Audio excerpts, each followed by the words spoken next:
We're in a series right now titled The Jesus Style, or The Jesus Swag. That's for the young people. The old people, what is swag? That's something you hang from your ceiling. The Jesus style. What would Jesus do? We asked that question, what would Jesus do? I went to a Christian education conference one time, and as I came in, there was somebody at the door, and they were passing out bracelets to everybody that came in. And the bracelets had letters all the way around the bracelet, one of those vinyl bracelets, and it said HCYA WWJD, and it kept going around. And I recognized the WWJD in the middle, but all of this, what does this mean? And so I asked, what does that all mean? They said, well, you need to come to my class later because we're going to talk about it. I said, no, I need to know now. What does that mean? So the letters, if you took the letters, the first letter of each word, it stood for, how can you ask, what would Jesus do if you don't know what he did? Good question. We like to ask the question, what would Jesus do? Unfortunately, most of the people asking the question, what would Jesus do, they don't really know what Jesus did. And so that's what we're trying to do, is figure out who was Jesus. And as we figure out who was Jesus and what Jesus did, then we'll know more about how we're supposed to be, because we're called Christians. That means Christ-like. How can we be Christ-like if we don't even know Jesus? So last week, our sermon was called Expect the Unexpected. And we learned that God is not limited to our way of thinking.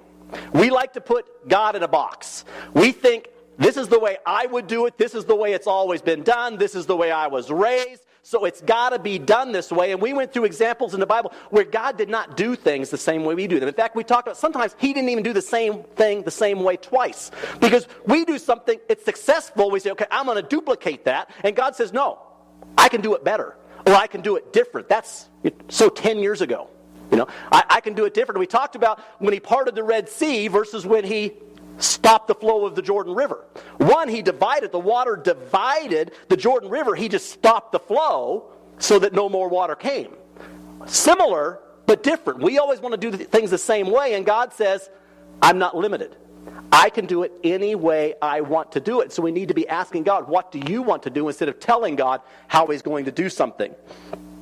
God's not limited in his abilities. He's creative and out of the box. When Jesus came, a lot of people missed him because they thought the Messiah was going to look a certain way.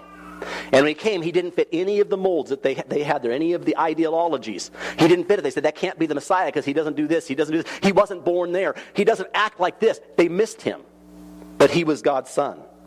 Our verse last week was Isaiah 55:8.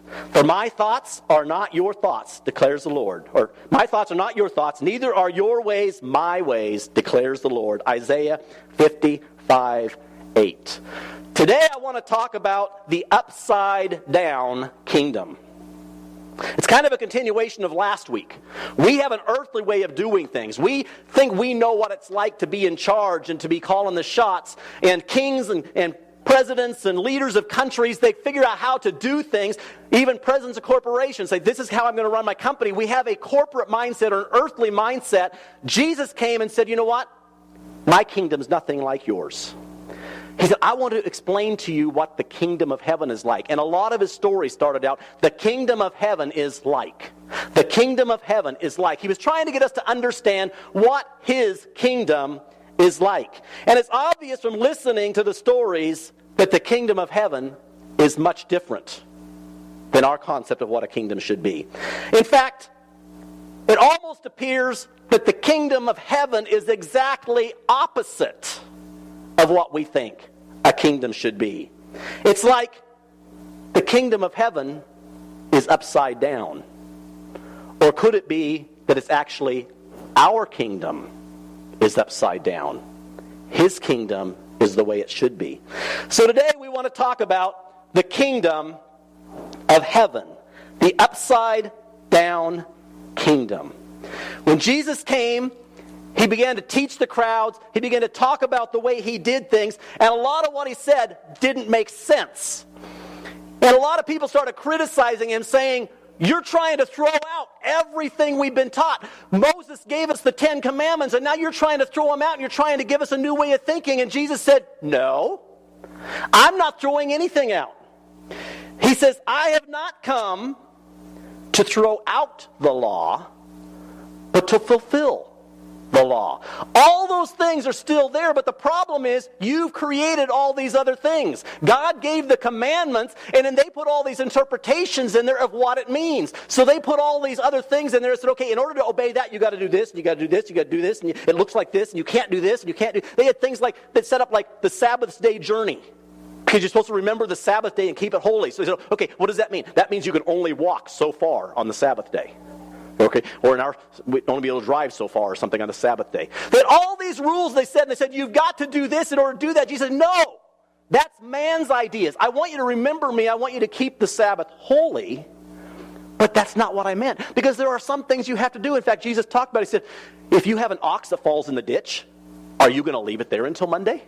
Actually, it would have been Sunday because they celebrate on Saturday. Are you going to leave it? No. You're going to pull it out of the ditch. There are things you have to do, so it doesn't mean you can do absolutely nothing. But I want you to set aside a day to honor me and to remember me. They had all these traditions, things they had. Of course, some of the things that God set up were only a foreshadowing of when Christ would come. And once Christ came, he fulfilled those, and they were no longer needed. An example of that would be the veil that separated the Holy of Holies in the temple. And when Jesus died, the curtain in the temple was torn in two. Because no longer did we need a priest to go to the Father for us. We were able to have access into it. So some of the things expired when Jesus came. A lot of them were still there, but Jesus said, your interpretation is wrong. Your tradition is wrong. I'm not against the 10 Commandments, but I'm against your traditions. I'm against your customs. I'm against the things that you have added to the law, so I'm getting rid of that. There are a lot of things that we do in church that we grew up with or we think is holy, and so we've just got to keep doing it. That's the way it's been done. That's the way it's always got to be done. No. It's just one way of doing things. And I am so enjoying being here because you guys are not stuck in traditions. I mean, I was a little bit worried about some things when I came over. Okay, it's an older congregation, and I've seen older people before, and they don't like change, and there's a few things that I would kind of change if it was me. And I got people coming to me saying, when are you going to do this? You'll notice there's no pulpit on the platform today. I've had several of you come to me and said, when are you going to get rid of that thing? I'm going, really? Somebody said, yeah, it's obvious you're not going to use it. I need something to set my Bible on or to set my tablet on when I'm not using it. By the way, some churches would not even allow me to use this for my notes. I may get brave enough sometime to actually use it for my Bible, because I do have my Bible on here. But some people still prefer this and think, even my wife sometimes when I'm reading this, she says, that's not the Bible. So yeah, it is. It says the same thing. She says, no, this is the Bible. Same word. So right so far, I've got my Bible, I've got my tablet, my notes are on here. This is easier for me to hold on to than a bunch of pieces of paper, especially when I'm here. I have nothing against pulpits. But I'm thinking, even back at Stone, when they had this little spindly pulpit, almost like a music stand, I still didn't use it. When I preached, I stood in front of the pulpit.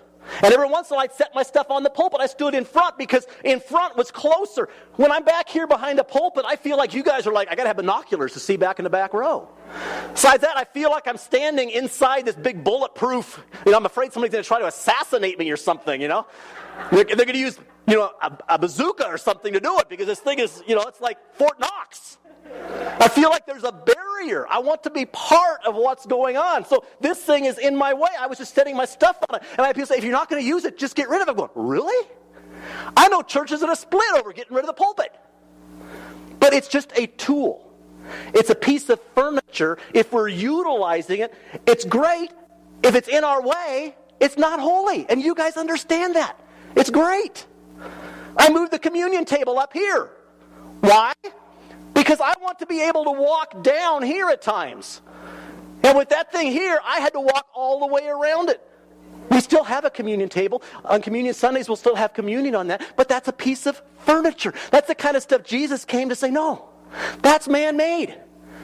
Where in the Bible does it say they had a pulpit? I was joking with somebody Wednesday night when they were talking about the pulpit because Wednesday I had just kind of moved it over to the side wall kind of thing. Am I going to totally get rid of it? And I was joking with somebody about the pulpit, and I said, you know what? I said, maybe I should just get rid of it. I can't find pulpits in the Bible at all. maybe I should put a rowboat up here. And I'll preach from a rowboat. Because Jesus one time preached from a boat. That's scriptural. But you guys are great. You're not stuck in tradition. You're saying, let's just get on with the kingdom. Let's just worship God. Let's teach Jesus. And we don't need these things. They're tools if somebody's going to want them. And I'm not saying nobody should have it. Some pastors love pulpits. That's fine. That's their style. I just want to be part of what's going on. I had somebody this morning ask me, when are you going to get rid of the organ? I've seen churches split over whether or not they had an organ or whether or not they used the organ. Now, I love organ. If the organ was working, I'd love to have somebody up playing the organ, but I've been told this organ hasn't worked for years, so why is it taking up space?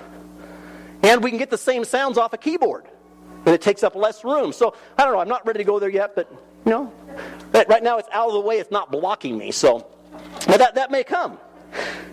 Jesus said, you guys have set up a lot of stuff, you've made it holy, almost made it idols, and I'm not here to abolish the law. The law is still good. But let's sort through this. Let's figure out which of this stuff was God ordained and which of this stuff was created by man. So in Matthew chapter 5, if you want to turn to Matthew chapter 5 with me, that's our text today.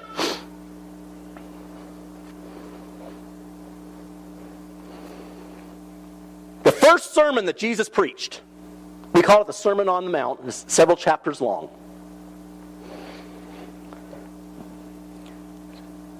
Jesus got up to preach his first sermon. It says in verse 1, when he saw the crowds, he went up on the mountainside, sat down. His disciples came to him, and he began to teach them. And he started saying all this stuff that didn't make sense. He said, blessed, which means happy. Happy are the poor in spirit. And the crowds looked at him, huh? I'm not happy when I'm poor in spirit. He said, happy are those that mourn. Happy are those who hunger and thirst for righteousness. Happy are the merciful. Happy are the pure in heart. Happy are the peacemakers. And then, the last one, he says, happy, blessed, or happy are those who are persecuted. Now, I don't know about you. That one I just have really trouble wrapping my head around. I don't like it when people persecute me. I remember in 5th grade when a couple of 6th graders grabbed me and one held my arms and one held my legs and they held me up where I was suspended about 3 feet off the ground, and another 6th grader came and jumped right in the middle of my back and knocked my vertebrae out of place. They didn't like it because I was talking about Jesus. That didn't make me happy. But he said, blessed are those, happy are those who are persecuted for righteousness' sake. Of course, he went on to explain it. We're not going to get into the Beatitudes today. We'll do a whole teaching on the Beatitudes at some time. The people look and say, this guy's off his rocker. Because they had other things. We're going to get into it. He says, happy are the peacemakers. They had been taught if somebody hits you, hit them back. How many of you guys are raised that way? How many raised your kids that way? Somebody punches you at school, punch them back. Teach them a lesson. Jesus said, no. Happy, blessed are the peacemakers. Those who don't do those kinds of things. So he said that. Then he goes on to talk about being salt, being light. Verse 17 is where he says what I just talked about. Do not think that I have come to abolish the law or the prophets. I have not come to abolish them, but to fulfill them. I'm sure he was reading their thoughts as he was sharing the stuff before, and they're thinking, this guy's coming, he's throwing out everything, so that's why he wanted to set them straight. I haven't come to abolish it, I've come to fulfill it.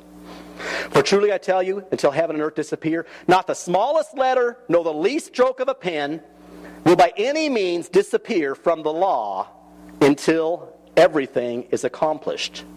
Therefore, anyone who sets aside one of the least of these commands, going back to the original 10 Commandments, and teaches others accordingly, will be called the least in the kingdom of heaven. But whoever practices and teaches these commands will be called great in the kingdom of heaven. For I tell you that unless your righteousness surpasses that of the Pharisees and the teachers of the law, you will certainly not enter the kingdom of heaven. Because the Pharisees had a form of righteousness with all of their other rules and regulations, and they rated themselves on how well they were keeping all those things. And there were so many of them, it was impossible to keep them all. That's why later on, and we'll do this as a sermon series too, later on Jesus said, you know what, even the 10 Commandments are probably a little bit too complicated for you. Let me get it down where anybody can understand. Okay, I'm going to make it only 2. He says 2 commandments. Love God, love others. If you just do those things, because the first 4 commandments all teach us how to love God. The last 6 all teach us how to love others. He said, if you can just remember, love God with your whole heart, soul, mind, and strength, and love everybody else.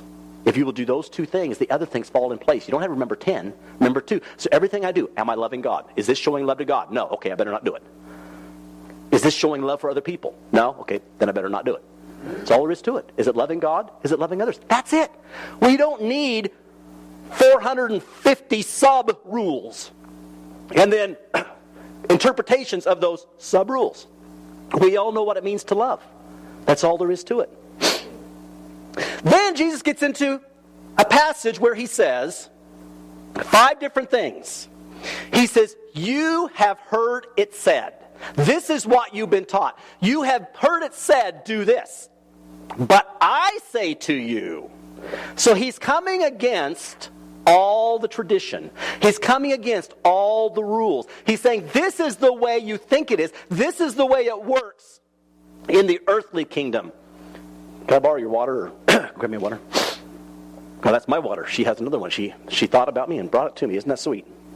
I think I'll keep her. Oh, it's my son. She didn't love me. She says it was my son. She didn't love me that much. Hold on a second. That's what I need a pulpit for, is to set my water on. I can set that there. So he starts out in verse 21. He says, you have heard it said to the people long ago, you shall not murder. And anyone who murders will be subject to judgment. But I tell you that anyone who is angry with a brother or sister will be subject to judgment. Think about that. Anybody who's angry with a brother or sister. Why? Because if you're angry with somebody, are you loving them? Remember, it goes back to 2 commandments. Love God, love others. I say it's not enough just because we can all feel good. I've never murdered anybody. Let me see a hand of anybody here who's ever murdered somebody. Raise your hand. I'm not talking about in the war. Okay, if you were in the army, I'm not talking about that. Raise your hand if you murdered somebody. Nobody? Okay, we can feel really good about ourselves. We kept that commandment. But Jesus says, no. Let me tell you. This is what it really means. If you're angry with somebody, you've already committed the equivalent to murder, is what he's saying. He says, anyone who says to a brother or sister, raka, which was just a Jewish, it was contempt. Anything was said with contempt. So it was a broad spectrum. Anything that would be contempt. If you say raka, or if you say anything that shows contempt towards someone, you are answerable to the court. Not the civil court. When I see people saying stuff like that all the time, they never get taken downtown. He's talking about a higher court. And anyone who says, you fool, will be in danger of the fire of hell. Don't raise your hand. How many of you have ever called somebody a fool?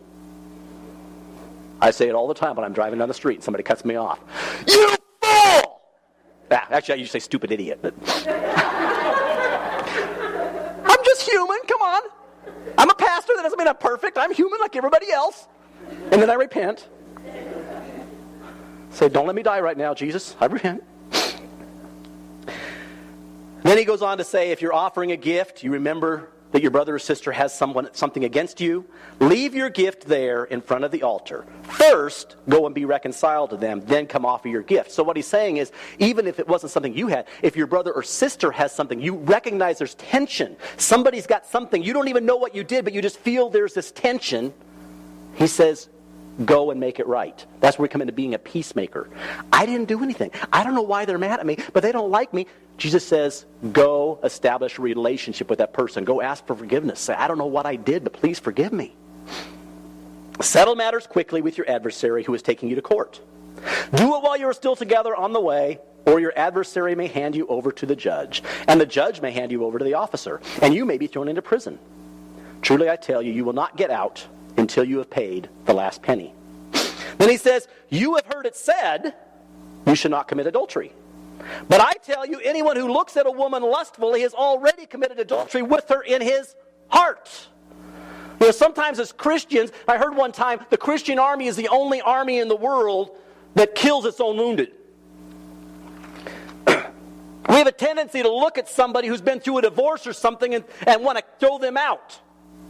Jesus says, if you look at a woman lustfully, you have already committed adultery. Now, I'm not going to ask for a show of hands here. But if I did, I'll bet almost every hand of the men in here would say, at least once in my life, I've looked at a woman wrong.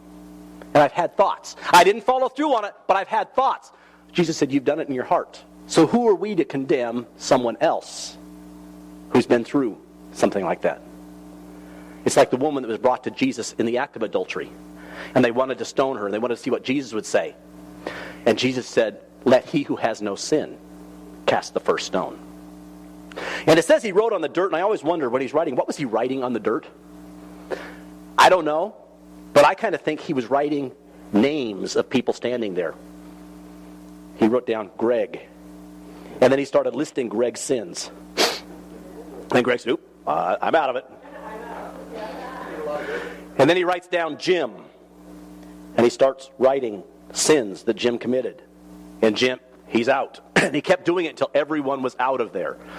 Jesus said, it's not just the act, but what leads to the act. We're all guilty. We can't look at somebody else and say, well, they've done that. I haven't, so I'm better than them. That's what the Pharisees did. They looked at everybody else, compared themselves to everybody else, and they said, well, I'm doing good because I haven't done that. It's like the sinner and the Pharisee, they're praying, and the Pharisee's saying, oh, God, I'm so thankful that I'm not like that dirty, rotten sinner over there. He's comparing himself to somebody else. And the sinner's just there saying, God, I'm sorry. I'm a dirty, rotten sinner. We all have sin in our lives. We all need to deal with it. He goes on to say, if your right eye causes you to stumble, gouge it out, throw it away. It's better for you to lose part of your body than for the whole body to be thrown into hell. I don't think we need to do that. Some of us just need to throw out our computers. If we didn't have those computers to look at, the eye wouldn't have that. Some of us need to get rid of our computers or our smartphones or whatever it is we're using. Whatever it is that's causing us sin, get rid of it. It's better to live life without that than to go to hell. Then he says, it has been said, anyone who divorces his wife must give her a certificate of divorce. But I tell you, if you divorce your wife except for sexual or immorality, it makes her the victim of adultery, and anyone who remarries a divorced woman commits adultery. He's saying, get beyond your stuff. This is what you think. This is the way the kingdom thinks. Oaths, verse 33. You have heard it said to the people long ago, do not break your oath. Do not break your promise, if some of you don't know what oath is. Do not break your promises, but to fulfill to the Lord the vows that you have made. But I tell you, don't swear an oath at all, either by heaven, for it is God's throne, or by the earth, for it is his footstool, or by Jerusalem, for it is the city of the great king. And do not swear by your head, for you cannot make even one hair black or white. That one's always baffling. I've never heard anybody swear by their head. People always say, I swear by God, or, just I swear. I've never heard anybody say, I swear by my head. They must have done that back then. They must have been accustomed to swear by their head. All you need to say is simply yes or no. Anything beyond that comes from the evil one. Or in another passage, Jesus said, say, Lord willing, I will. I will do my very best. Because if I promise somebody to do something tomorrow, I may not be here tomorrow. I have no guarantees on my life. He just said, you know what? I will do my best to fulfill that promise. Verse 38. You have heard that it was said, eye for eye and tooth for tooth. This is get even. Somebody hits you, hit them back. Somebody kicks you, kick them back. Get even. But I tell you, do not resist an evil person. If anyone slaps you on the right cheek, turn to them the other cheek also. If anyone wants to sue you and take your shirt, give them your coat as well. If anyone forces you to go 1 mile, go with them 2 miles. And this primarily went back to the Roman soldiers. The Roman soldiers could ask anybody to carry their stuff for 1 mile. That was the law. You could just find somebody in the street. If you're a soldier, you could say, carry this for for a mile. And most people go exactly the mile. Say, okay, I fulfill my duty, I'm off. Jesus is saying, no, go the extra mile. That's where that saying, extra mile, comes from. If somebody wants you to do something for them, even if you don't feel you're obligated to do it, do extra. If you have a job and your employer asks you to do something, do what he asked, and then do something extra on top of that. I guarantee if you did that, you'll probably get advanced a lot faster than just doing what's expected. That's what Jesus taught in his kingdom. Do more than you're asked to do.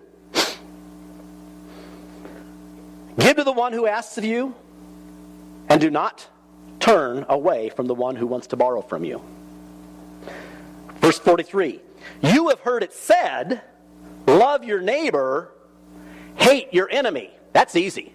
It's easy to love somebody who's nice to us. But when somebody's mean to us, the natural thing to do is to hate them back or try to get even. Love your neighbor, hate your enemies. But I tell you, love your enemies. And pray for those who persecute you. Now, he's not saying, pray that God will send lightning from heaven to consume them. That's not what he's saying, because that's easy to do. God, get them!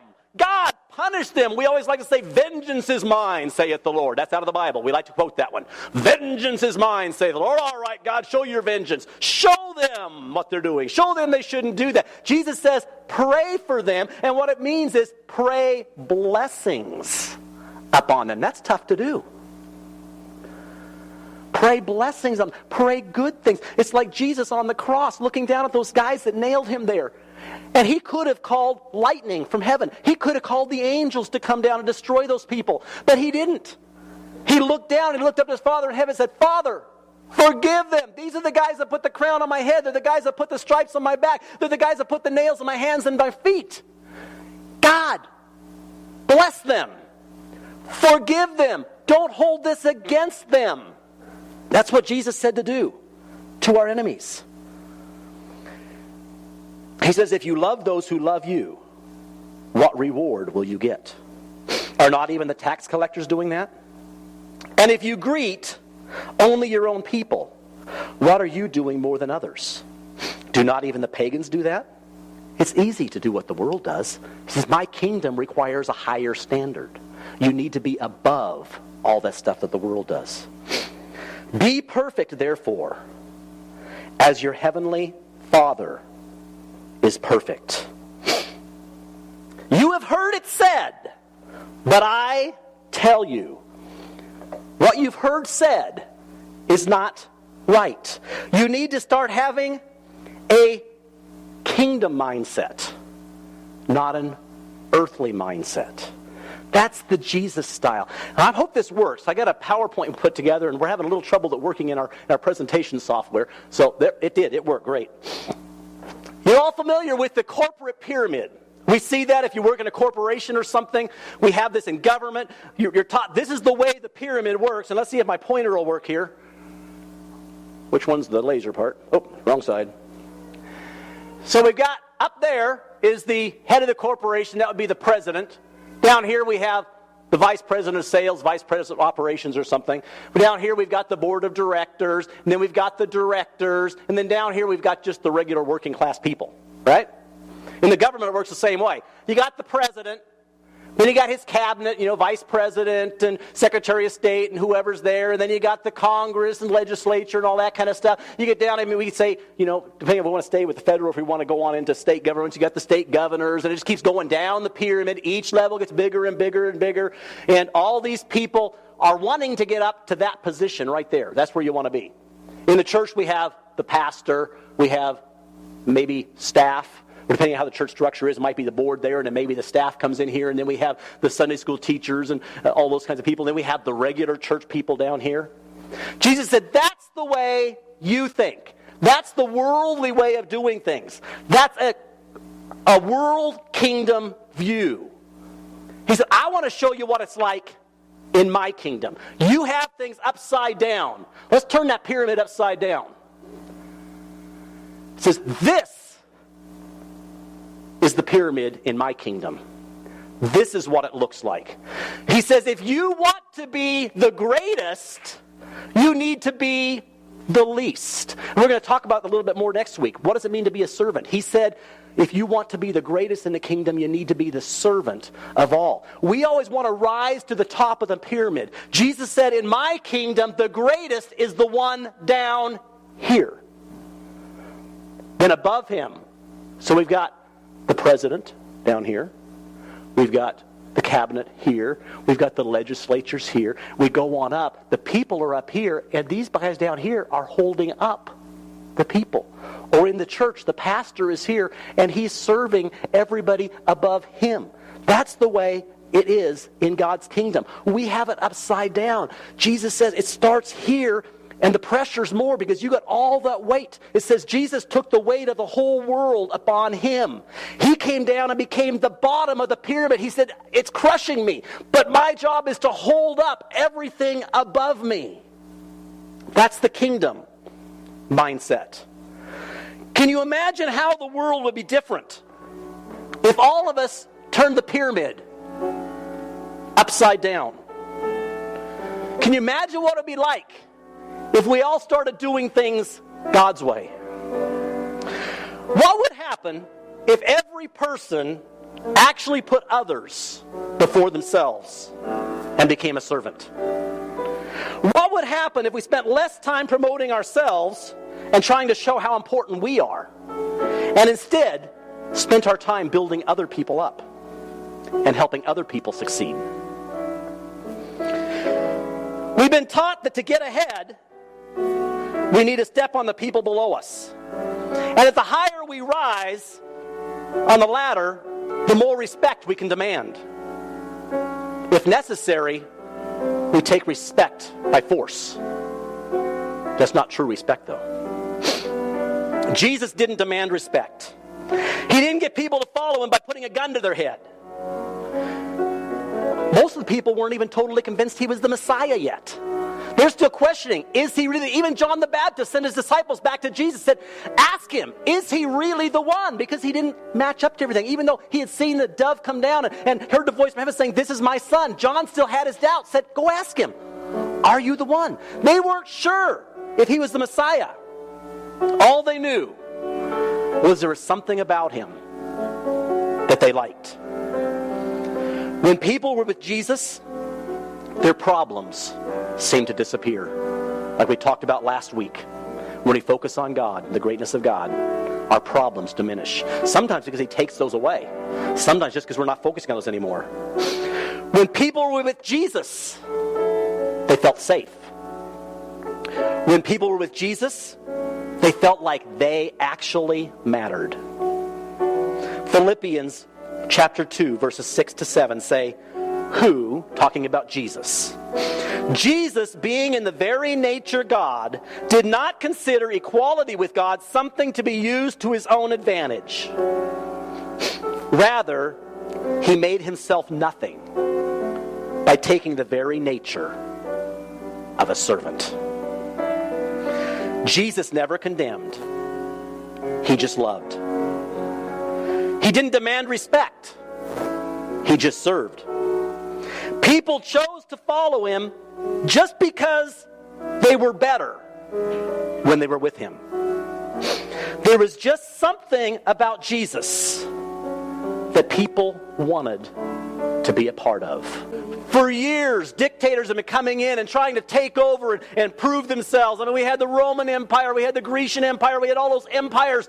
You know, the Germans tried to take over. Everybody wants to take over. We're going to do it by force. Every one of those kingdoms eventually fails. Because the human way of doing things is to do it by force, to prove ourselves. A kingdom built on the precepts of God. A kingdom built the way Jesus designed it will never fail. It's not about getting on the top of the pyramid. It's about getting on the bottom of the pyramid and serving other people. If we really want the world to change, we need to start doing it His way. Stop reading the books that tell us how to run a business. We're not a business. There are some things that we have to do to meet IRS regulations and stuff. There are some things we have to do. But I'm tired of people saying the church is a business. We're not a business.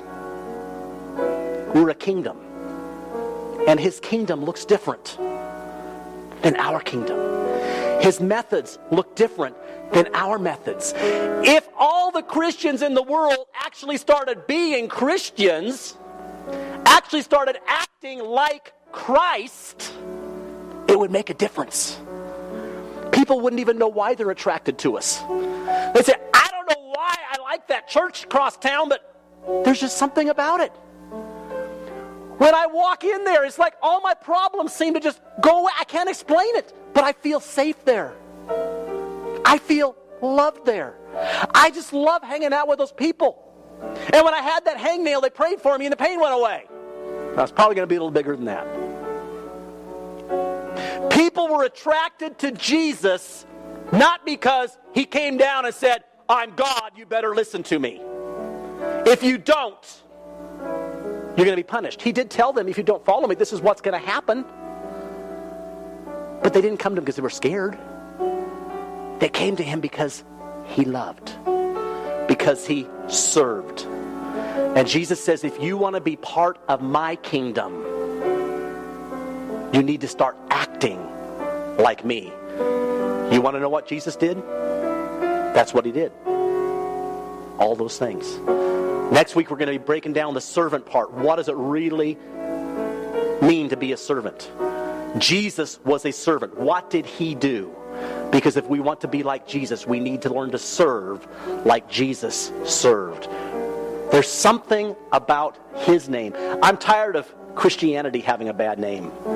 I almost don't want to tell people I'm a Christian because it has bad connotations. Because most Christians are not acting like Christ. We need to change that.